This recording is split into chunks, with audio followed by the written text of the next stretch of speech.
I should say first that none of us were trying to find anything that day. That is the part people always get wrong when I tell this. And they think we were one of those groups looking for abandoned places just to scare ourselves. We were not doing that. We did not bring cameras. It was just 3 tired guys from Albany trying to get out of the city for one quiet weekend. It was me, Ryan, and Cole. Ryan had been my friend since high school, and Cole was his cousin.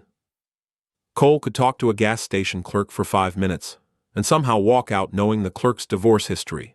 The trip was Ryan's idea. He found a cheap rental cabin outside Lake George, far enough that the roads got narrow and the cell signal started giving up. We drove up on a Friday afternoon in October. The trees still had color in them, but most of the leaves had fallen onto the sides of the road. Ryan kept saying it was perfect hiking weather. Cole sat in the back seat, reading diner reviews and complaining that every place nearby closed too early. Nothing about that first night felt strange. We checked into the cabin, bought groceries, and made burgers on the little grill out back. Cole burned the first 2 so badly that even raccoons probably would have refused them. Ryan kept laughing, and I remember standing there, watching smoke drift into the trees. That is what bothers me now. How normal everything was before we found that place. The next morning Ryan wanted to hike before noon. Cole wanted pancakes first, so we did both and somehow failed at both. By the time we parked near the trailhead, it was almost 11. There were a few other cars there, mostly families and older couples with walking sticks. People who looked like they knew where they were going. We did not. Ryan had downloaded a trail map, but the service was weak, and the blue dot kept jumping around like it was confused. We followed the marked path for maybe an hour, then took a smaller trail because Ryan said it looped back toward the parking lot. It did not. Or maybe it did, and we missed the turn. At first, nobody cared. Cole was taking pictures of mushrooms and sending them to his girlfriend whenever he got 1 bar of signal. Ryan kept stopping to point out animal tracks, though I'm pretty sure half were just dog prints. The woods were quiet, but not scary quiet. There were birds, wind, leaves scraping over rocks, normal sounds. After a while, though, the trail got thinner. Then it stopped looking like a trail at all. I asked Ryan if we should turn back. He looked at his phone, frowned, then said, "We're fine. The lake should be through here somewhere," Cole asked. "What lake?" Ryan said. "The one on the map." But when he turned the screen toward us, there was no lake visible. Just a gray loading square where the map should have been. That should have been the moment we turned around. Instead, we kept going. Maybe 15 minutes later, the ground started sloping down. The trees opened up, and we heard water before we saw it. Not a real lake, more like a wide pond, sitting low between the trees, with dead leaves floating around the edges. And on the other side of it, half hidden behind a line of pines, was a building. At first, I thought it was a shed. Then we got closer and saw it was bigger than that. It was a long, low structure made from old, dark boards, with a caved-in porch and a roof that sagged in the middle.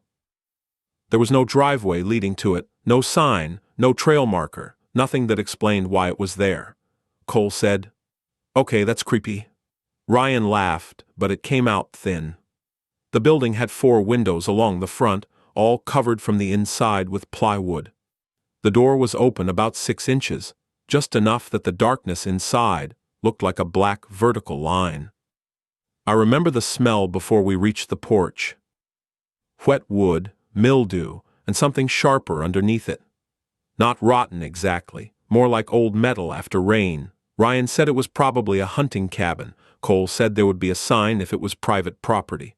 I said nothing because I was looking at the porch. There were scratches on the boards, not little scratches from animals, long ones, straight ones. They started near the open door and dragged all the way to the edge of the steps, like something heavy had been pulled out more than once. Cole noticed them too. He stopped smiling. For a few seconds, all 3 of us stood there, staring at those marks, while the woods went completely still. Then, Ryan stepped onto the porch and said, "Let's just look inside for a second." I wanted to tell him no, But before I could say anything, something inside the building moved. Not loudly, just one slow scrape across the floor, like a chair leg being dragged an inch in the dark. Ryan froze with his hand inches from the door. Cole whispered, "Did you hear that?" And then, from somewhere inside, a man's voice said our names. For maybe 2 full seconds, none of us moved. I remember hearing water somewhere behind us near the pond, little waves tapping against the rocks, and at the same time, I kept trying to convince myself I hadn't actually heard what I thought I heard. Because the voice inside that building hadn't just spoken. It had said, "Ryan, Cole, Marcus." Slow, calm, almost tired sounding.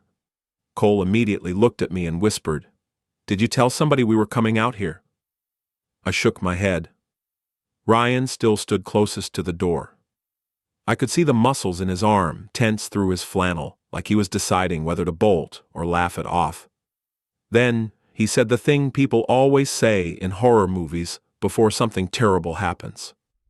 Probably somebody messing with us, but even he didn't sound convinced. The problem was, the voice had not sounded close. It sounded deep inside the building, like whoever said it was standing somewhere farther back in the dark. Cole stepped backward off the porch first. "I'm serious," he said. "We should leave." Ryan glanced over his shoulder at us. How would somebody even know our names? Nobody answered. Because honestly, none of us had one. We had barely spoken since reaching the pond, and even if somebody had somehow heard us earlier on the trail, they would have had to follow us through the woods without us noticing. That thought made me look toward the tree line automatically. Nothing there. Just gray trunks and dead leaves moving in the wind. Then the voice spoke again, this time quieter. "Come inside." Ryan took one step back from the door immediately. That finally broke whatever curiosity he had left. "Nope," he said quickly. "We're done." Cole didn't even wait for us. He was already halfway down the slope toward the water, muttering under his breath about how this was exactly how people disappeared in documentaries. I followed him. Ryan stayed on the porch another second or two, though, staring into the darkness inside the building, and I swear this part is true. The whole time he looked confused more than scared. Like he recognized something. When he finally came down the steps, I asked him what was wrong. He shook his head fast. Nothing. But he kept glancing back toward the building while we walked away. That should have been the end of it. We should have returned to the trail, laughed about the creepy shack, and forgotten the whole thing. Instead, we got lost. And I don't mean mildly lost. I mean the kind where the woods slowly stop making sense around you. We walked for almost 40 minutes after leaving the pond. Ryan kept insisting he knew which direction the parking lot was in, but every path started looking the same. Fallen trees, wet rocks, pines packed tightly together. At one point we passed the same crooked birch tree twice. Even Cole noticed. "Okay," he said, stopping suddenly. "We already walked past this thing." Ryan said we hadn't. Cole pointed at a broken branch hanging low off the trunk. "I snapped that off 10 minutes ago." And he had. You could still see fresh pale wood where it broke. Ryan stared at it without speaking for a few seconds. Then, he pulled his phone out again. Still no signal. The map refused to load completely. That was around the moment the mood changed. Up until then, we'd been nervous, but joking around. Now nobody talked much. The woods also sounded different somehow, quieter. Not silent exactly, but dull. Like all the sound around us had gotten farther away. I remember hearing our own footsteps too clearly. Leaves crunching. Jackets brushing branches. Breathing. Then, somewhere behind us, came another sound. A scrape. Long and slow. Exactly like the noise we heard inside the building. All 3 of us stopped at the same time. Nobody turned around immediately. That's the weird thing fear does sometimes. Your body delays reality for a second because part of you still hopes you imagined it. Then, we heard it again. Scrappy. Closer this time. Cole finally spun around first. Nothing there, just trees. Ryan forced out a laugh that sounded painful. Probably an animal. But before anybody could answer, Something moved between the trees, maybe 30 yards back. Not fast, not running, just crossing slowly from one trunk to another, human height, dark clothing. And then it disappeared again. Cole said quietly, "Did you guys see that?" Ryan nodded once. Nobody moved. I remember this horrible cold feeling in my stomach, because suddenly I realized something that hadn't occurred to me before. We had never seen another car at that trail after we arrived. No hikers either. No voices, no dogs, nothing. And yet somebody else was clearly out there with us. Then, from deeper in the woods behind that figure, we heard another voice. Same one as before, calm, almost patient. "You came back. You have not enough humanizer words left. Upgrade your surfer plan." Nobody said anything after that. The three of us just stood there, frozen, while the woods went dead quiet around us again. I remember Ryan slowly turning in a circle, trying to spot movement between the trees, but whatever we saw was gone now. Cole spoke first. "Okay, no, we're leaving, right now." His voice cracked a little on the last word. Ryan finally nodded. For the first time all day, he looked genuinely scared. We started moving faster after that, not running yet, but close. Nobody cared about finding the trail anymore. We just kept heading downhill, because Ryan said roads usually ran lower near the water. I don't know if that was even true. At that point, we were just trying to feel like we had a plan. The weird thing was, the forest itself started changing the farther we walked. The trees got denser, older too. The ground became softer under our boots, thick with wet leaves and mud that smelled sour when you stepped into it. A few times I noticed strange pieces of rusted metal sticking out of the dirt beside fallen trees. At first I thought it was trash. Then I realized some of it looked industrial. Bent pipes, broken chains, pieces of fencing, like something used to be out there years ago. Cole noticed it too. "What even was this place?" Ryan shook his head. "No idea," but he sounded distracted again. That same look from earlier had come back, like he was trying to remember something. After another 10 minutes or so, we finally found an actual path again. Not a hiking trail, more like an old service road buried under weeds and leaves. The relief hit all of us instantly. Even a bad road felt better than wandering blind through those woods. Cole laughed nervously and said, "See, we're fine, we just follow this thing back." And for a minute or two, it honestly did feel like things were calming down. Then we found the truck. It sat off to the side of the road behind a cluster of bushes. Old pickup, dark green. Rust all along the doors. At first glance it looked abandoned. One tire was flat. Leaves covered half the windshield. The hood had collapsed inward slightly, like something heavy had fallen onto it years ago. Ryan walked toward it first. I remember calling after him not to touch anything, mostly joking, but he ignored me. The driver's side door was already hanging open, and when Ryan looked inside, he stopped moving completely. "Guys!" Something in his voice made my stomach tighten. Cole and I walked over beside him. The inside of the truck looked wrong immediately. Not messy, not vandalized, just left behind. There was an old thermos sitting upright in the cup holder, a jacket hanging behind the seat. Maps scattered across the dashboard, like whoever owned it had planned on coming back. But that wasn't the bad part. The bad part was the photograph taped beside the steering wheel. It was faded from age, curled at the edges. 3 men standing beside a lake. Behind them was the same building we found earlier, same sagging roof, same porch, and one of the men in the picture looked exactly like Ryan. Not similar, exactly. Cole actually laughed once when he saw it, but it came out shaky and wrong. "What the hell?" Ryan didn't answer. He looked pale suddenly. I grabbed the photo off the dashboard and looked closer. The picture was old, really old. The colors had that washed-out yellow tint older photographs get after sitting in sunlight for years. The clothes looked old too. Flannels, heavy jackets, one guy wearing a hunting cap, but the man standing on the left side of the picture, it was Ryan, same face, same beard, even the small scar near his eyebrow. For a second, I honestly thought it had to be some relative of his. Then, I looked at the bottom corner of the photograph. There was writing there in faded marker. October 12th, 1987. Cole read it out loud slowly. Nobody spoke afterward. Ryan kept staring at the photo without blinking. Then he quietly said something that made my entire body go cold. "I've seen this place before." I looked at him. "What?" He swallowed hard. "When I was a kid." He paused again like he regretted speaking already. "My dad used to bring me somewhere out near Lake George."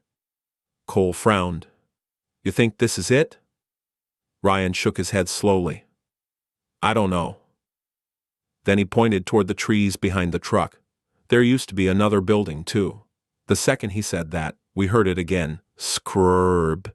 Close. Way too close. Not behind us this time. Directly ahead on the road. We all turned together, and standing maybe 50 feet away between the trees was a man wearing a dark hunting jacket, just standing there perfectly still, watching us. The problem was his face looked exactly like the man in the photograph beside Ryan. At first, I thought it was the same person. Not someone who looked similar. The same man. Same hunting jacket. Same shape. Same face. But the longer I stared at him, the more something about him felt slightly wrong. His skin looked pale gray in the fading afternoon light, almost colorless against the trees, and he wasn't blinking. That was the first thing I noticed. He just stood there, watching us silently, from between the pines, while the wind moved around him. Cole whispered, "Why is he standing like that?" None of us answered. Ryan looked completely frozen beside the truck. I remember glancing at him, because honestly, I thought he might faint. The man finally moved after maybe 10 seconds, not toward us. He slowly lifted one arm and pointed deeper into the woods behind him. Then he spoke. "You're not supposed to be here after dark." His voice sounded exactly like the one from the building. Calm. Tired. Almost warning us. Cole immediately backed away from the truck. "Okay, nope. We're done talking to forest people." The man didn't react. Ryan finally managed to speak. "Who are you?" The man looked directly at him. For a second I genuinely thought I saw recognition in his expression. Then he said, "You should have stayed away and stepped backward behind the trees, not turned around, not walked normally, just one slow step backward into the shadows until part of him disappeared behind the trunk. Then another and another until he was gone. The second we lost sight of him, Cole grabbed Ryan's arm hard. "We are leaving right now," nobody argued. We abandoned the truck immediately and started following the road downhill. By then the daylight had started fading through the trees, not sunset yet, but that dull gray light forests get before evening fully sets in. Ryan stayed unusually quiet. That honestly scared me more than the man. Normally Ryan talked constantly when nervous. Jokes, complaints, random stories, but now he barely said anything at all. About 15 minutes later I finally asked him what he remembered about this place. He kept walking while answering. "My dad brought me upstate a few times when I was little." "That building?" "I don't know." "You recognized it, though." Ryan hesitated. "Not the building." "Then what?" He looked back toward the woods behind us before speaking again. "The lake." Cole frowned. "You came here before?" Ryan shook his head slowly. "I don't think so." That answer made absolutely no sense, and I could tell he knew it too. The road eventually widened enough that old tire tracks became visible under the leaves. Some looked fresh. That stopped all three of us immediately. Cole crouched beside one. "These aren't old." He was right. The mud around them still looked wet and pressed down recently, meaning somebody else had driven through there not long ago. But when? And from where?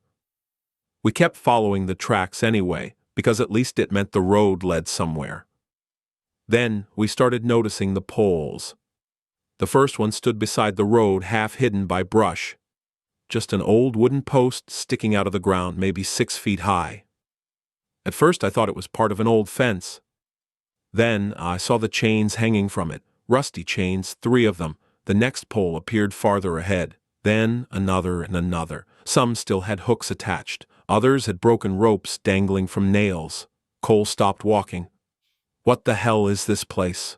Nobody answered, because by then we were all realizing the same thing. This wasn't just random, abandoned property. Something had been there once. Something big. A few minutes later, the trees suddenly opened up, and we found the fence. It stretched through the woods in both directions, tall and rusted, with sections collapsed inward under fallen branches. Most of the warning signs attached to it had faded white from age, but one, still, had enough lettering left to read.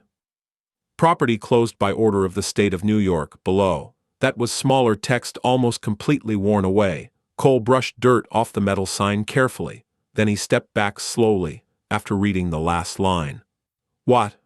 He looked at us uneasily. "This says the closure happened after an incident." Ryan walked closer. "What kind of incident?" Cole swallowed once before answering. "It doesn't say." Then we heard the sound again. Scrap! This time from the other side of the fence, close enough that we all turned instantly. At first I couldn't see anything through the trees, then movement, slow, several figures walking between the woods beyond the fence line. Not one person. At least 4, maybe more, and every single one of them had flashlights. But none of the lights were turned on. Nobody moved. The figures beyond the fence just kept walking slowly through the trees without speaking to each other. At first I thought they were search and rescue workers, or maybe hunters, but something about them looked wrong almost immediately. Their movements were too steady, too synchronized, and none of them reacted to us standing there. Cole finally whispered, "Do they see us?" Ryan didn't answer. He was staring through the fence with this strange expression again, like part of him already knew what he was looking at. The people beyond the trees kept moving between the trunks in almost complete silence. Every one of them carried a flashlight pointed toward the ground, but not one beam was switched on, even though the woods were getting darker by the minute. Then one of the figures stopped walking. Slowly, the others stopped too, all at once, like they had heard the same signal. My stomach dropped immediately, because now every one of them was facing us. Even from that distance I could tell something was off about their faces, pale, empty, hard to focus on clearly through the trees. Cole grabbed my sleeve. "We need to go." This time nobody disagreed. We started moving down the fence line quickly, trying to find a road or opening, but after maybe 30 seconds I realized something horrifying. The figures beyond the fence had started following us, not running, just matching our pace exactly on the opposite side. Every time we sped up, they sped up. Every time we slowed down, they slowed down. Still no flashlight beams. Still no talking. Just the sound of leaves crunching in perfect rhythm somewhere beyond the rusted fence. Cole finally snapped. "What the hell do they want from us?" No answer came from the woods, but one of the figures suddenly lifted its flashlight slowly and pointed it directly toward Ryan, not turning it on, just pointing it. Ryan stopped walking immediately.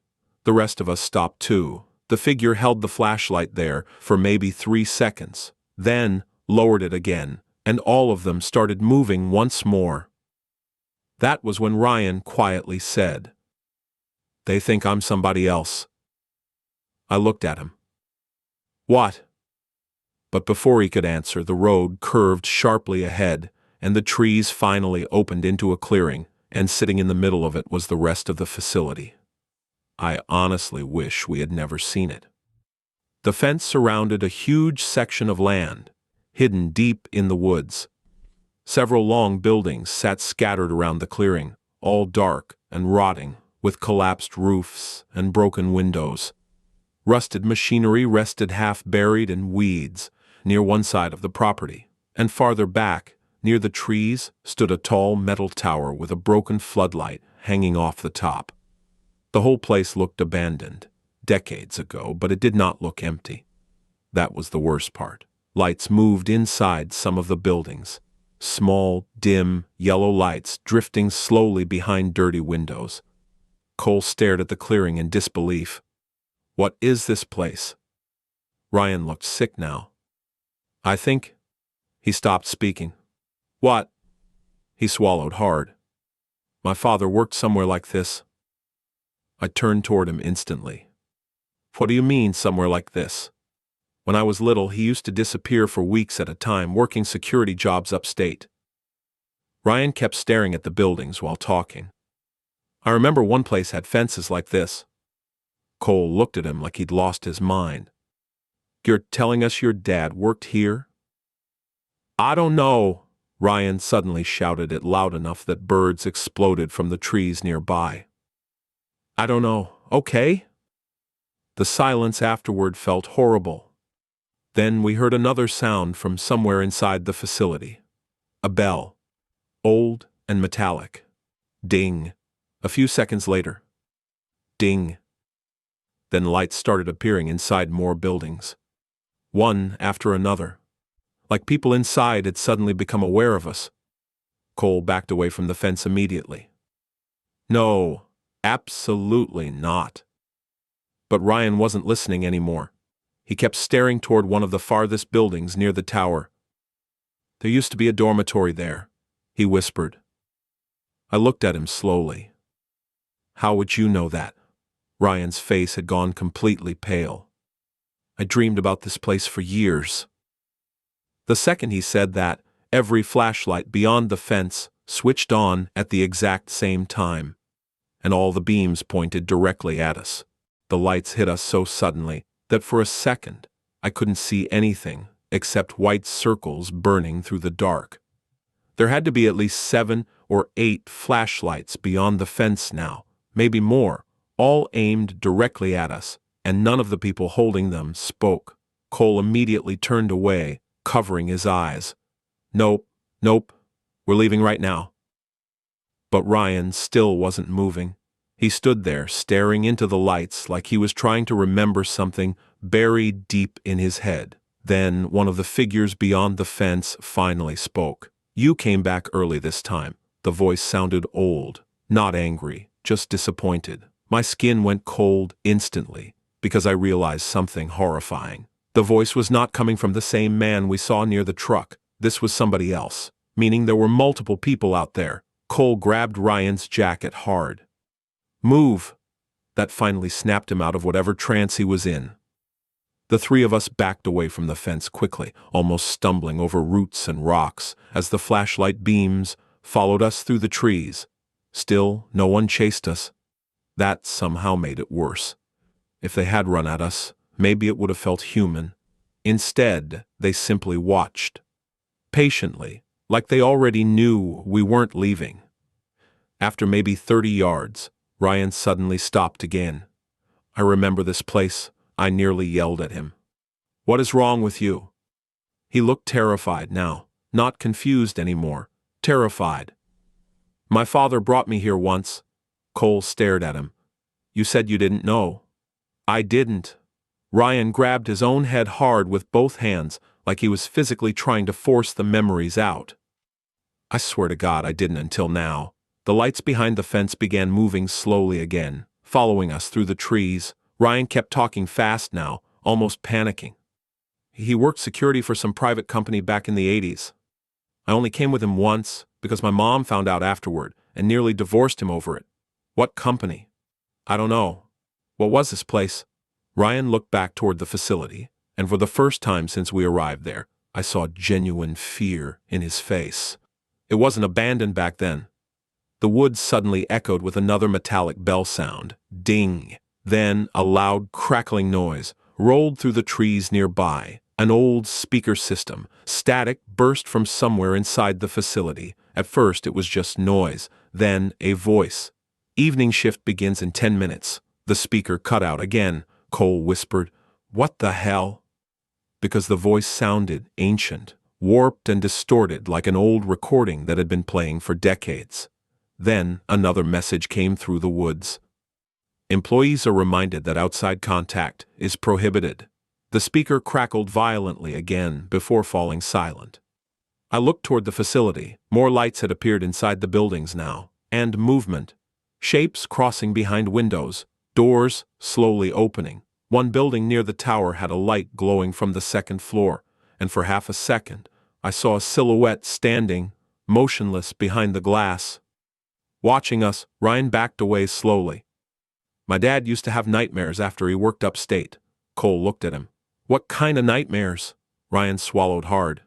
He kept saying people there weren't allowed to leave. Nobody spoke after that. Then, somewhere beyond the fence, one of the figures called out, "Ryan!" Not yelling, just calmly saying his name. Ryan's breathing immediately changed. I could hear panic entering it now. The voice spoke again. "Your father promised he'd bring you back," Cole whispered. "We need to run." But before we could move, the floodlight tower near the center of the facility suddenly flickered once, then turned on. The beam swept slowly across the clearing. Rusted buildings, broken machinery, collapsed fences, and finally, rows of wooden posts near the far side of the property. Dozens of them, each with chains hanging from the sides, some still occupied. At first my brain genuinely refused to process what I was seeing. Human figures, standing perfectly still beside the posts. Not tied down, just standing there facing the woods, motionless, waiting. Then the floodlight passed across one of their faces, and I recognized him instantly, the man from the photograph inside the truck. Except now I could finally see what was wrong with him. The lower half of his jaw was missing, and beside me Ryan whispered something so quietly I almost didn't hear it. "My father worked here after the fire." Nobody spoke after Ryan said that. The floodlight kept sweeping slowly across the facility, while the figures near the wooden posts stood perfectly still in the dark. I remember realizing my hands were shaking. Not from cold, from the feeling that we had wandered into something we were never supposed to find. Cole grabbed Ryan's arm and hard. "We're leaving, right now." But Ryan barely reacted. He kept staring toward the buildings with this distant look in his eyes, like pieces of memory were slowly coming back. "My dad lied to us," he whispered. The loudspeaker crackled overhead again. "Night personnel report to lower maintenance immediately." Static burst afterward, followed by a strange sound underneath it. Crying. Very faint, then silence. Ryan looked toward the largest building near the tower. "There's something underground." Cole immediately shook his head. "No, absolutely not." But Ryan was already moving toward the fence. Before either of us could stop, he climbed through a collapsed section near the corner of the property. Cole cursed under his breath. I followed Ryan automatically because there was no way we were leaving him alone in there. Cole hesitated for maybe 2 seconds before climbing through after us. The inside of the facility smelled terrible. Wet rust, burned wood, mold, broken machinery sat half buried in weeds between the buildings. The farther we walked, the more obvious it became that people had still been using the place recently. Fresh footprints covered the mud, some barefoot, some not. Cole noticed them immediately. "Oh God." Ryan kept moving toward the main building while the floodlight buzzed overhead. The loudspeaker crackled again. "Curfew begins in 5 minutes. Then the static cut out. For a second, the entire facility went completely silent. No wind, no insects, nothing. Ryan reached the main entrance first. Heavy chains wrapped around the doors, but one side still hung partially open. The gap was just wide enough for someone to squeeze through. Scratched into the metal beside the doorway were hundreds of tiny marks, vertical lines, grouped together like someone had spent years counting days. Cole stared at them. "Nope, no, we are not going inside." Ryan ignored him and slipped through the doorway. The second he entered, the loudspeaker overhead exploded with feedback so loud it made all three of us jump. Then, silence again. I followed Ryan into the building with Cole close behind me. The lobby looked frozen in time. Old desks, collapsed ceiling tiles, filing cabinets tipped over across the floor. Papers covered everything. Most were soaked together from rain leaking through the roof over the years. but somebody had definitely been there recently. Lanterns sat near the wall, empty food cans, fresh batteries. Cole whispered, "People are living here." Ryan stopped moving suddenly. At the far end of the lobby hung a giant, faded company photograph. Rows of workers standing outside the facility decades earlier. Some smiling, some not, and standing near the center. Ryan's father, younger, wearing a security uniform. Ryan stepped closer slowly. Beneath the photo was a rusted plaque. Blackthorn Industrial Recovery Site Employee Safety, above all else. Then, somebody behind us quietly said, "That slogan became a joke after the fire." We turned instantly. An old man stood near the entrance holding an unlit flashlight.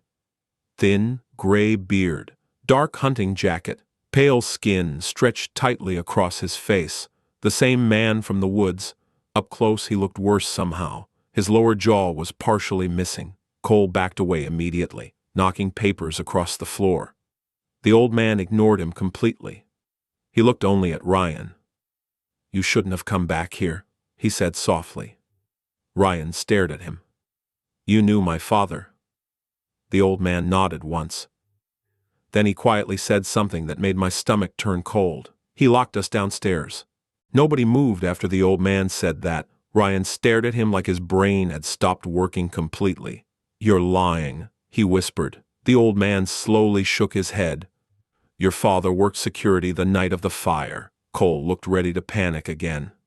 "What fire?" The old man raised the flashlight slightly and pointed deeper into the building. "Go downstairs." Nobody wanted to, but before anyone could speak, a loud metallic bang echoed somewhere beneath us. Boom! The floor vibrated lightly under our feet. Cole jumped backward immediately. "What the hell was that?" The old man answered quietly. "Maintenance level." Ryan looked pale now. "There's still people down there?" The old man didn't answer directly. Instead he said, "They never stopped waiting." Then he turned and slowly walked back out into the darkness beyond the entrance. None of us followed him. For maybe 10 seconds we just stood there in silence. Then Ryan started moving deeper into the building. Cole grabbed his arm instantly. "No, we are leaving." But Ryan pulled away. "My father brought me here." "That doesn't mean we go underground." Ryan looked genuinely terrified now. He used to wake up screaming at night. Nobody spoke. Then the loudspeaker overhead crackled again. "Morning shift begins in 10 minutes. Static swallowed the message afterward. Ryan kept walking. At that point, none of us were thinking clearly anymore. Fear and curiosity had mixed together into something awful. The hallway led toward a rusted security door hanging half open. Behind it sat a stairwell descending underground. The smell hit immediately. Wet concrete, burned metal, standing water, and the deeper we went, the warmer the air became. That was the first thing that truly felt impossible. This place should have been freezing after sitting abandoned for decades. Instead, it felt humid, like machinery still ran somewhere below us. At the bottom of the stairs stood another heavy metal door. "Maintenance level." The words were barely visible through rust. And wrapped around the handles were thick chains. Locked from the outside. Ryan stopped breathing for a second when he saw them. Cole whispered, "Oh my God!" Then we heard movement behind the door. Very soft at first. Shuffling, dragging footsteps. And then a voice. Weak, dry, barely human. "Is, shift over yet?" Every hair on my body stood up instantly. Ryan stumbled backward. More voices came after it, several this time. "Please, open the door. We can't breathe." Cole nearly lost it. "We are done."